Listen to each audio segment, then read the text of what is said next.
আমরা যখন জীবনে বিপদে পড়ি তখন আমরা কি করি? আমরা কি নিজেদের সেই বিপদে আমাদের শত্রুর হাতে নিজেদের সমর্পণ করি, নাকি তার থেকে রক্ষা পাওয়ার চেষ্টা করি? অনেক সময় সেই রকম মহা বিপদের হাত থেকে রক্ষা পাওয়ার শক্তি বা সামর্থ্য হয়তো আমাদের থাকে না। তখন আমরা কার উপর নির্ভর করি? এমন কি কেউ আছে যার উপরে আমরা সম্পূর্ণ আস্থা রাখতে পারি যে তিনি আমাদেরকে যে কোনো সমস্যা থেকে উদ্ধার করতে সমর্থ? সময় হলো হৃদয় খোলো, শ্রবণ করো জীবন বাণী, নম্র চিতে শ্রবণ করো, নম্র চিতে শ্রবণ করো খ্রিস্ট যিশুর জীবন খানি।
নমস্কার, প্রভু যীশু খ্রিস্টের মধুর নামে জীবনবাণী অনুষ্ঠানে আপনাকে স্বাগত জানাই।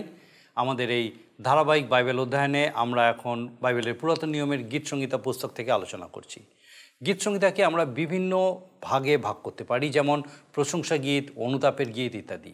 16 থেকে 24 গীত এমনই একটি বিভাগের অন্তর্গত। এই বিভাগের মূল ভাব হচ্ছে খ্রিস্টের বিষয় ভাববাণী, যার সঙ্গে মিশে আছে বিশ্বাসী অবশিষ্টাংশের ভাববাণী। আমরা আজ 16 এবং 17 গীত নিয়ে আলোচনা করব। 16 গীতের মূল ভাব হচ্ছে মসিহের পুনরুত্থান।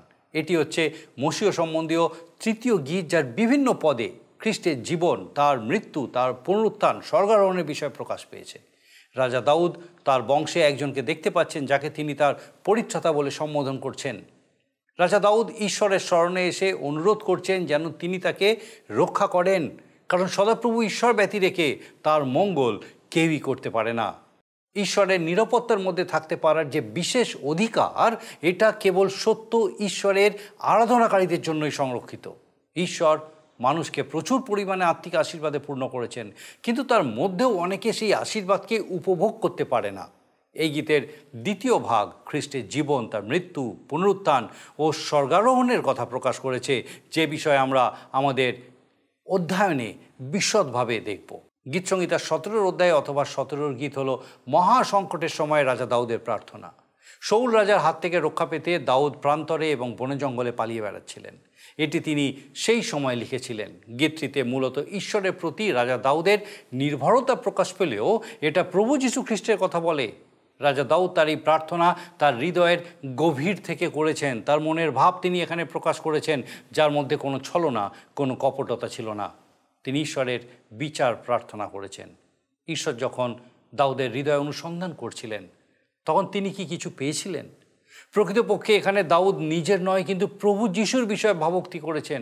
একমাত্র প্রভু যিশুর হৃদয়েই কোনোদিন কোনো মন্দতা পাওয়া যায়নি। তার পাদক্ষেপ সর্বদা ঈশ্বরের পথে স্থির থেকেছে। তিনি কোনোদিন শয়তানের ফাঁদে পা দেননি। রাজা দাউদকে তার শত্রু সম্বন্ধে সর্বদা সচেতন থাকতে হয়েছিল। তিনি ঈশ্বরের কাছে নিবেদন করেছেন যেন তিনি তাকে তার শত্রুর কবল থেকে উদ্ধার করেন। তিনি নিশ্চিত যে ঈশ্বর তাকে রক্ষা করবেন, উদ্ধার করবেন।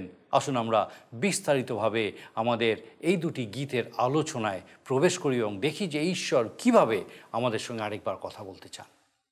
প্রিয় বন্ধু, এই অনুষ্ঠানে আমি বর্তমানে ধারাবাহিকভাবে ঈশ্বরের বাক্য বাইবেলের পুরাতন নিয়মে গীতসংহিতা থেকে আলোচনা করছি।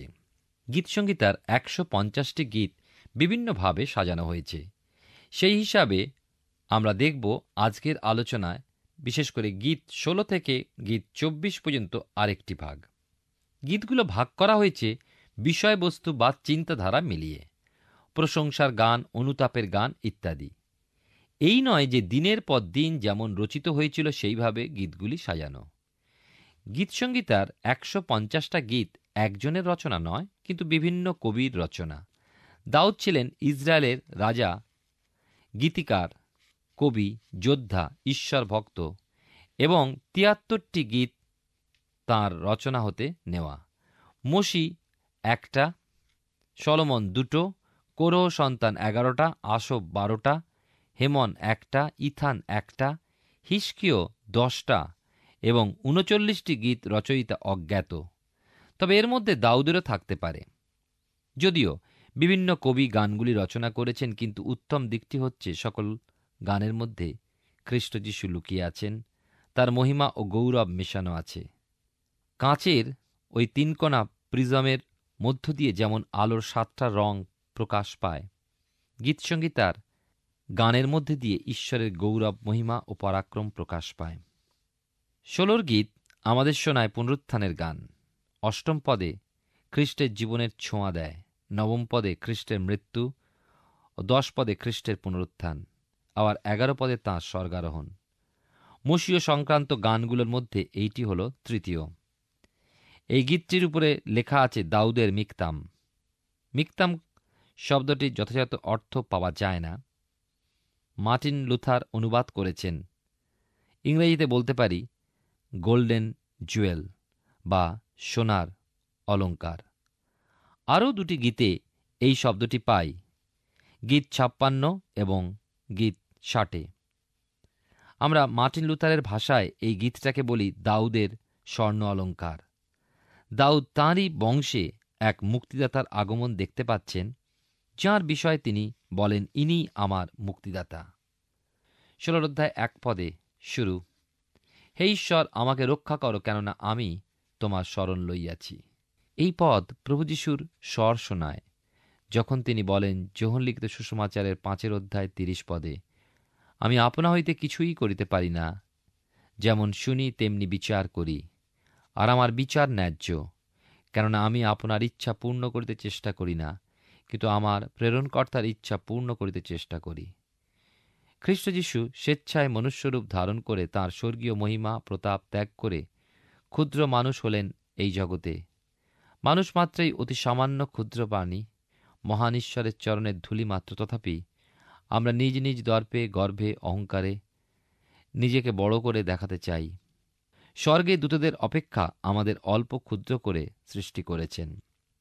ইব্রিয় তার 2 অধ্যায় 6-7 পদে লেখা আছে, মনুষ্য কি যে তুমি তাহাকে স্মরণ করো? মনুষ্য সন্তানই বা কি যে তাহার তত্ত্বাবধান করো? তুমি দূতগণ অপেক্ষা তাহাকে অল্পই ন্যূন করিয়াছ, প্রতাপ ও সমাদর মুকুটে বিভূষিত করিয়াছ, এবং তোমার হস্তকৃত বস্তু সকলের উপরে তাহাকে স্থাপন করিয়াছ। সকলই তাহার পদতলে তাহার অধীন করিয়াছ। প্রথম পদে দাউদ নিজেকে তার পদতলে রাখছেন তা নয়, আমাদেরও তার অধীনস্থ দেখাচ্ছেন। 2 পদে লেখা আছে, আমি সদাপ্রভুকে বলি যে তুমিই আমার প্রভু, তুমি ব্যতীত আমার মঙ্গল নাই। আপনারা হয়তো অনেকেই পাহাড়ে বেড়াতে গিয়েছেন। যেমন কাশ্মীর, সিমলা, মুসৌরি, এই সমস্ত সৌন্দর্য বরফে ঢাকা। আমাদের অবশ্য কাছেই রয়েছে দার্জিলিং, এবং এই সমস্ত বরফে ঢাকা পর্বতশৃঙ্গ, সুন্দর ফুল, স্বচ্ছ ঝর্ণা দেখে আপনি নিশ্চয়ই মুগ্ধ হয়েছেন। অথবা সমুদ্র তীরে বেড়াতে বেড়াতে বিশাল তরঙ্গমালা, বালির উপর ছড়িয়ে থাকা চিত্রবিচিত্র ঝিনুক, বা অভয়ারণ্যের জীবন আপনি দেখেছেন, সেখানে পশু পাখি, বনের বা মাঠের ফুল, এমনকি নির্মল নীল আকাশ ও তারকমালা, এসব দেখে কি কোনোদিনও বলেছেন, হে ঈশ্বর, তুমিই আমার সৃষ্টিকর্তা ঈশ্বর, আমার মুক্তিদাতা এবং আমার প্রভু? মথিলিখিত সুসমাচারের 7 অধ্যায় 22-23 পদে দেখুন, আপনি ভেবে দেখুন, এই পদে উল্লেখিত ব্যক্তিদের দলে পড়বেন না তো? লেখা আছে এখানে, অনেকে সেই দিন আমাকে বলিবে, হে প্রভু, হে প্রভু, আপনার নামেই আমরা কি ভাববাণী বলি নাই? আপনার নামেই কি ভূত ছাড়াই নাই? আপনার নামেই কি অনেক পরাক্রম কার্য করি নাই? তখন আমি তাহাদিওকে স্পষ্টই বলিব, আমি কখনো তোমাদিওকে জানি নাই। হে অধর্মচারীরা, আমার নিকট হইতে দূর হও। মনে রাখবেন, আমরা যখন তাকে প্রভু বলি, আমরা সত্যি অন্তর হতে তাকে প্রভু বলেই জানি।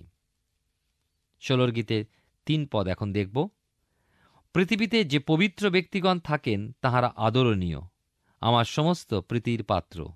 দেখুন, ঈশ্বর সদাপ্রভু এই জগতে তাঁর সাধুদের ঈশ্বর। এই সুযোগ সুবিধা বা এই অনুগ্রহ সকলে পায় না। ঈশ্বরের প্রীতির পাত্র কারা? 119 গীতে 63 পদে এই কথা বলে, যারা তোমাকে ভয় করে, অর্থাৎ ভক্তি করে, যারা তোমার নির্দেশ সকল পালন করে। পরবর্তী পদে এই কথা আছে 16 গীতে 4 পদে, যাহারা অন্য দেবতাকে উপহার দেয় তাহাদের যাতনা বৃদ্ধি পাইবে। রক্তরূপ তাহাদের পেয় নৈবেদ্য আমি উৎসর্গ করিব না, আপন ওষ্ঠাধরে তাহাদের নাম লইব না। কথাটা এই রকম, যারা অন্যকে উপহার দেয়, যাদের তারা ঈশ্বর মনে করে। সাধু পৌল করিন্থীয় মণ্ডলীকে লিখেছেন 1 করিন্থীয় তার 8 অধ্যায় 5-6 পদে, কেননা কি স্বর্গে কি পৃথিবীতে যাহাদিওকে দেবতা বলা যায় এমন কতকগুলি যদিও আছে, বাস্তবিক অনেক দেবতা ও অনেক প্রভু আছে, তথাপি আমাদের জ্ঞানে একমাত্র ঈশ্বর সেই পিতা, যাহা হইতে সকলই হইয়াছে ও আমরা যাহারই জন্য, এবং একমাত্র প্রভু সেই যীশু খ্রিস্ট, যাহার দ্বারা সকলই হইয়াছে এবং আমরা যাহারই দ্বারা আছি। দাউদের সময় ওই অঞ্চলে সাধারণত দাগন ও বাল নামে 2 দেবের পূজা অনেকে করত। বাইবেলের নতুন নিয়মে 2 তিমথিও তার 3 অধ্যায় 2-4 পদে এই প্রকার দেবতাদের উল্লেখ করেছে। কেননা মনুষ্যরা আত্মপ্রিয়, অর্থপ্রিয়, আত্মশ্লাঘী, অভিমানী, ধর্মনিন্দক, পিতামাতার অবাধ্য, অকৃতজ্ঞ, অসাধু, স্নেহরহিত, ক্ষমাহীন, অপবাদক, অজিতেন্দ্রিয়, প্রচণ্ড, সদ্বিদ্বেষী, বিশ্বাসঘাতক, দুঃসাহসী, গর্বান্ধ, ঈশ্বরপ্রিয় নয় বরং বিলাসপ্রিয়। 16 অধ্যায় বা 16 গীতে 5-6 পদে লেখা আছে, সদাপ্রভু আমার দায়াংশ, আমার পানপাত্র, তুমি আমার অধিকার স্থায়ী করিতেছ। আমার জন্য মানরজ্জু মনোহর স্থানে পড়িয়াছে, আমার অধিকার আমার পক্ষে শোভাযুক্ত। কেমন সুন্দর কথা! সদাপ্রভু আমার দায়াংশ। প্রভু এই পৃথিবীতে এলেন, পাপ ও দুঃখপূর্ণ জগতে ঘুরলেন। তিনি সত্যিই পরদেশী ছিলেন। তিনি ঈশ্বরে আনন্দ করতেন এবং তাঁর জীবনে শান্তি ও আনন্দ ছিল। দায়াংশ ও পানপাত্র, এ দুটির মধ্যে পার্থক্য কি? আমার অংশ বলতে যেটা আমার, এখন ওই অংশ আমি ভোগ করতে পারি নাও পারি, তবু সেটা আমার। আমার পানপাত্র বলতে যেটা আমি ভোগ করছি। উদাহরণস্বরূপ, সবাই খেতে বসেছি, এখন আমার নাতির থালায় যতটুকু খাবার দেয়া হলো সেটা তার অংশ, কিন্তু দেখা গেল সে তার মধ্যে কিছুটা খেলো, কিছুটা ছড়ালো। যেটুকু খেলো সেটাই সে ভোগ করল। এই পৃথিবীতে অনেক লোক আছেন যাদের ঈশ্বর প্রচুর আত্মিক আশীর্বাদ দিয়েছেন, কিন্তু তারা সেগুলি ব্যবহার করে না। তাদের পানপাত্র উথলিয়া পড়ে না, কেননা তারা তাদের পানপাত্র ভরেনি। ঈশ্বর চান আমরা আমাদের জীবন সৎ উপায়ে বিশ্বাসতার সঙ্গে উপভোগ করি, জীবনে প্রভুতে আনন্দ করি। যোহন লিখিত সুসমাচারের অধ্যায় 10 পদে প্রভু যীশু বলছেন, আমি আসিয়াছি যেন তারা জীবন পায় ও উপচয় পায়। প্রভু আরও বলেছেন যোহন তার 15 অধ্যায় 11 পদে, এই সকল কথা তোমাদিগকে বলিয়াছি যেন আমার আনন্দ তোমাদিগতে থাকে এবং তোমাদের আনন্দ সম্পূর্ণ হয়। আমাদের মধ্যে কেউ কেউ আনন্দ উপভোগ করতে পারে না, আর করলেও সামান্য সীমিত। আমাদের সর্বদা আনন্দ করা উচিত। 16 গীতে 7 পদে লেখা আছে, আমি সদাপ্রভুর ধন্যবাদ করিব, তিনিই আমাকে মন্ত্রণা দিয়াছেন। রাত্রিতেও আমার চিত্ত আমাকে প্রবোধ দেয়। রাত্রে যখন আপনার নিদ্রা ছুটে যায়, ছটফট করেন, ঘুম আসতে চায় না, আপনি কি করেন? গীতকার এখানে বলছেন তিনি আপন শয্যায় ঈশ্বরের ধ্যান করেন। এখন আমরা যে পদগুলো দেখব এগুলোর সাথে নতুন নিয়মের যোগাযোগ আছে। 16 গীতে 8 থেকে 10 পদে দেখি, আমি সদাপ্রভুকে নিয়ত সম্মুখে রাখিয়াছি, তিনি তো আমার দক্ষিণে, আমি বিচলিত হইব না। এই জন্য আমার চিত্ত আনন্দিত, আমার গৌরব উল্লাসিত হইল। আমার মাংসও নির্ভয়ে বাস করিবে, কারণ তুমি আমার প্রাণ পাতালে পরিত্যাগ করিবে না, তুমি নিজ সাধুকে ক্ষয় দেখিতে দিবে না। গীত 16 রাজার বা প্রভু যীশুর পুনরুত্থানের কথা বর্ণনা করে। ভাববাদী হিসাবে দাউদ ঘোষণা করছেন যে খ্রিস্টের জন্মের পর নয়, কিন্তু মৃত্যুর পর ও পুনরুত্থানের পর তিনি দাউদের সিংহাসন আরোহণ করবেন। প্রেরিতদের কার্যবিবরণী তার 2 অধ্যায় 25 থেকে 31 পদে পিতর পঞ্চাশত্তমীর দিনে পবিত্র আত্মা লাভের পর উচ্চস্বরে এই বিষয়ে উল্লেখ করে বলেন, কারণ দাউদ তাহার বিষয়ে বলেন, আমি প্রভুকে নিয়তই আমার সম্মুখে দেখিতাম, কারণ তিনি আমার দক্ষিণে আছেন যেন আমি বিচলিত না হই। এই জন্য আমার চিত্ত আনন্দিত ও আমার জিহ্বা উল্লাসিত হইল। আবার আমার মাংস প্রত্যাশায় প্রবাস করিবে, কারণ তুমি আমার প্রাণ পাতালে পরিত্যাগ করিবে না, আর নিজ সাধুকে ক্ষয় দেখিতে দিবে না। তুমি আমাকে জীবনের পথ জ্ঞাত করিয়াছ, তোমার শ্রীমুখ দ্বারা আমাকে আনন্দে পূর্ণ করিবে। ভাতৃগণ, সেই পিতৃকুলপতি দাউদের বিষয় আমি মুক্ত কণ্ঠে বলিতে পারি যে তিনি প্রাণত্যাগ করিয়াছেন এবং কবরপ্রাপ্ত হইয়াছেন, আর তাহার কবর আজ পর্যন্ত আমাদের নিকটে রইয়াছে। ভালো, তিনি ভাওবাদী ছিলেন এবং জানিতেন ঈশ্বর দিব্যপূর্বক তাহার কাছে এই শপথ করিয়াছিলেন যে তাহার ঔরসজাত একজনকে তাহার সিংহাসনে বসাইবেন।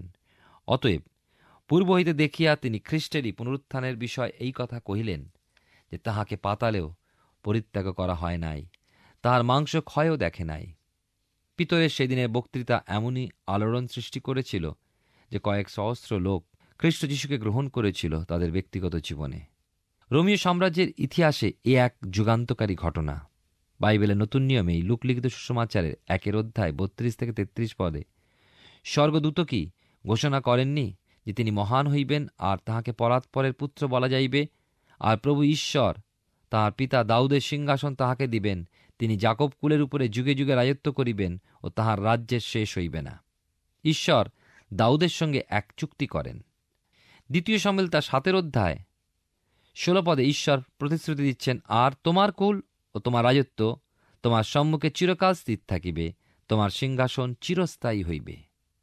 আমরা 16 গীতে 9 পদে আসি, খ্রিস্টের মৃত্যুর ছবি। এই পদে দেখি তিনি ক্রুশে প্রাণ দিলেন, কেননা তিনি জানতেন যে ঈশ্বর 3 দিন পর তাকে তুলবেন।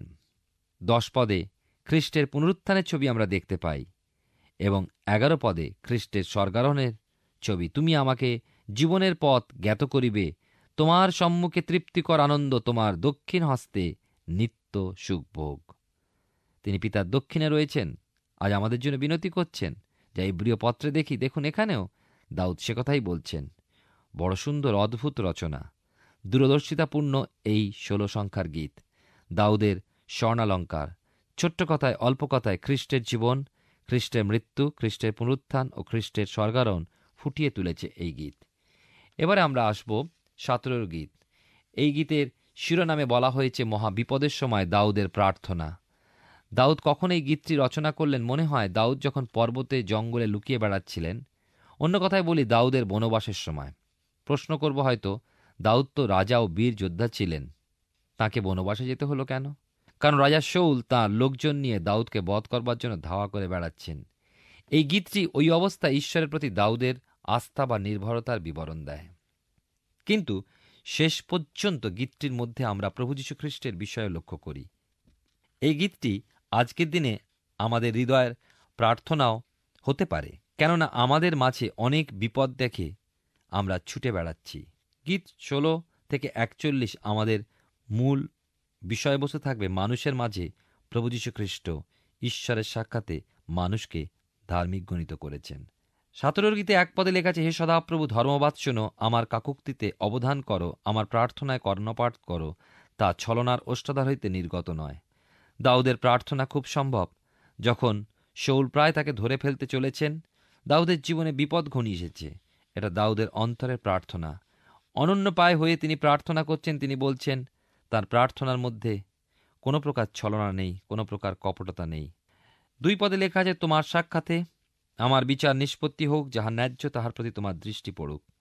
দাউদ ঈশ্বরের কাছে বিচার প্রার্থী। তিনি সূক্ষ্ম বিচার প্রার্থনা করছেন। নিক্তিতে যেমন অতি সূক্ষ্ম মাপ পাওয়া যায়, তেমনি বিচার তিনি চাইছেন। আপনি ঈশ্বরের কাছে কি প্রার্থনা করবেন জানি না, আমি কিন্তু তার কাছে কেবলমাত্র অনুগ্রহ প্রার্থনা করব। আমরা বেশিরভাগই জনি তার অনুগ্রহ প্রার্থী। 3 পদে লেখা আছে 17 গীতে, তুমি আমার চিত্তের পরীক্ষা করিয়াছ, রাত্রিকালে আমার তথ্যানুসন্ধান করিয়াছ, তুমি আমাকে কষিয়াছ, কিছু পাও নাই, আমি স্থির করিলাম আমার মুখ পাপ করিবে না। এই গীতের এই পদটি আমাদের চিন্তাধারাকে অনেক গভীরে নিয়ে যায়। দেখুন, ঈশ্বর যখন দাউদকে পরীক্ষা করলেন, তিনি দাউদের মধ্যে কিছু পেলেন। আবার তিনি যখন আমাকে পরীক্ষা করলেন, আমার মধ্যেও তিনি কিছু পেলেন। এটা খুবই পরিষ্কার কথা। আমরা যতই বলি, যতই চেষ্টা করি, আমাদের হৃদয় কখনোই 100% শুদ্ধ নয়। আমাদের ওষ্ঠ 100% কেন 95% পবিত্র নয়। আমাদের কর্ণ কেবলমাত্র শুদ্ধ বাক্য শ্রবণ করেনি। আমাদের চক্ষু সর্বসময় সরলভাবে দৃষ্টিপাত করেনি। অথচ দাউদ বলছেন, তুমি আমাকে কষিয়াছ, কিছু পাও নাই। তাহলে এমনও ব্যক্তি আছেন যার মধ্যে কোনো ত্রুটি, কোনো খুঁত পাওয়া যায়নি, যার ওষ্ঠ হতে কোনো ছলনা বাক্য উচ্চারিত হয়নি। হ্যাঁ, এই নিখুঁত মানুষটি আর কেউ নন, ইনি আমাদের প্রভু, যিনি পাপ জানতেন না, যার মুখে কোনো কপটতা, কোনো ছল বাক্য ছিল না। 1 পিতর তার 2 পদে লেখা আছে, তিনি পাপ করেন নাই, তাহার মুখে কোনো ছলও পাওয়া যায় নাই। পিতর আরও উল্লেখ করেছেন 1 পিতর তার 2 পদে, তিনি নিন্দিত হইলে প্রতিনিন্দা করিতেন না, দুঃখ ভোগকালে তর্জন করিতেন না, কিন্তু যিনি ন্যায় অনুসারে বিচার করেন তাহার উপরে ভার রাখিতেন। 4 পদে 17 গীতে লেখা আছে, মনুষ্যের কার্য সম্বন্ধে তোমার ওষ্ঠাধরের বাক্যে আমি দুর্জনের পথ হইতে সাবধান হইয়াছি। এই দুর্জনকে, এই দুর্জন শয়তান ব্যতীত আর কেউ নয়। যিশু বলেছেন এই জগতের অধিপতি। সুতরাং শয়তান বা দিয়াবল যখন এই পৃথিবীতে বর্তমান, তখন ঈশ্বরের সন্তানদের সচেতন থাকতে হবে। দাউদ পালিয়ে বেড়াচ্ছেন শাউলের রাজ্যেরই মধ্যে, আর এক কথায় বলি, দাউদ শত্রু রাজ্যে বাস করছেন। সুতরাং তাকে সচেতন থাকতেই হবে, আমাদের সচেতন থাকতেই হবে। প্রকাশিত বাক্য 2 পদে লেখা আছে, আমি জানি পরগামস্থ মণ্ডলীর দূতের প্রতি যিশুর আদেশ বাক্য, আমি জানি তুমি কোথায় বাস করিতেছ, সেখানে শয়তানের সিংহাসন রইয়াছে, আর তুমি আমার নাম দৃঢ়রূপে ধারণ করিতেছ, আমার বিশ্বাস অস্বীকার করো নাই। আমার সেই সাক্ষী, আমার সেই বিশ্বস্ত লোক আন্তিপা যখন তোমাদের মধ্যে তথায় নিহত হইয়াছিল, যেখানে শয়তান বাস করে, তখনও বিশ্বাস অস্বীকার করো নাই। আমি জানি না আপনি আজ কোথায় বাস করছেন, কিন্তু অনেকে মনে করেন যেখানে নোংরামি, যেখানে নষ্টামি, যেখানে দুষ্টামি, সেই স্থানেই শয়তানের সিংহাসন পেতেছে। কে জানে, শয়তান তো প্রভু যীশুকে ফাঁদে ফেলার বহু চেষ্টাই করেছিল, কিন্তু প্রভু যীশু প্রতি সময় ধমকে তাকে দূর করে দিয়েছিলেন। আমরা কিন্তু প্রায় ফাঁদে পা দিয়ে ফেলি। 17 গীতে 5-6 পদে দেখি, আমার পাদক্ষেপ তোমার পথে স্থির রহিয়াছে, আমার চরণ বিচলিত হয় নাই। আমি তোমাকে ডাকিলাম, কেননা হে ঈশ্বর, তুমি আমাকে উত্তর দিবে। দারুণ সংকটের মধ্যে, বিপদের মধ্যে দিয়ে দাউদের দিনগুলো কাটছে।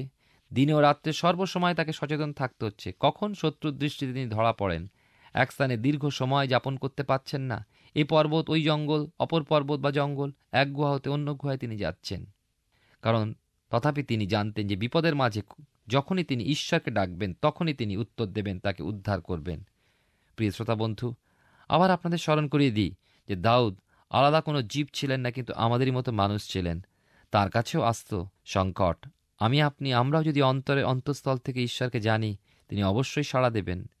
7-8 পদে আমরা দেখি, দাউদ যখন গীত রচনা করছেন, তার বহু বৎসর পূর্বে ঈশ্বর ইসরায়েল জাতির প্রতি উদ্দেশ্যে বলেছিলেন। যাত্রা পুস্তক তার 19-4 পদে, আমি মিস্রীয়দের প্রতি যা করিয়াছি, এবং যেমন ঈগল পক্ষীর পক্ষ দ্বারা তিনি তোমাদিওকে বহিয়া আপনার নিকট আনিয়াছি, তাহা তোমরা দেখিয়াছ।